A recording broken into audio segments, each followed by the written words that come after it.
Hello and welcome back to another update where I cover the latest developments throughout the front line in the Russo-Ukrainian war. It's not a long update for this one, but we start out here in the direction of Toretsk where it has been cleared up.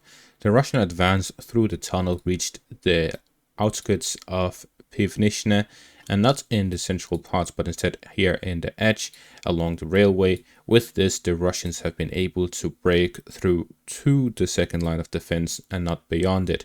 This means it is very limited what results there arrive from this, but it is still much more than they would have achieved without this tunnel.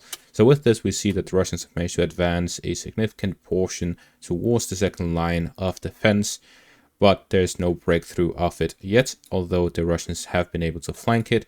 But with this advance, it is likely that the Russians will focus on Drushba rather than Pivnishne first to gain control over the northern flank. They also likely attempt to gain control over the canal area before they push towards Pivnishne and towards the apartment complex area here east of Toretsk, as well as the heights in the second line of defense. At the same time, we see this report coming from the Sumy region. There is yet another raid by the Russians, first here in the direction of Vereshivka, now in the direction of Shuravka. The Russians have entered this as a second area where there is this geolocated footage showing the Ukrainians bombing a Russian position within the village. So the Russians have been conducting a lot of positional fighting and DRG assaults towards the Sumy region across the entirety of the border, both in the center to the northeast of Sumy and in the southeast of Sumy. And now we have geolocated footage of two areas where the Russians have been present in within the Sumy border and outside of Russia. So we see that there is increasing efforts by the Russians to do some of this reconnaissance and poke into the Ukrainian positions here in the Sumy region.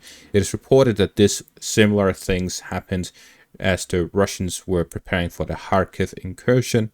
This yet again indicates that the Russians may be planning to expand their front line to also include the Sumy region.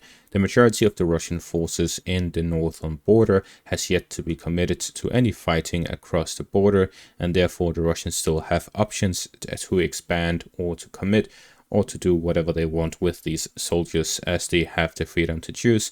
The Ukrainians are on the defensive, the Russians are on the offensive, and therefore have the initiative. And that is all for this update. It is a short one. Thank you for watching. Make sure to leave a like, subscribe, and check out my Patreon for additional content. Thank you for watching and have a great day.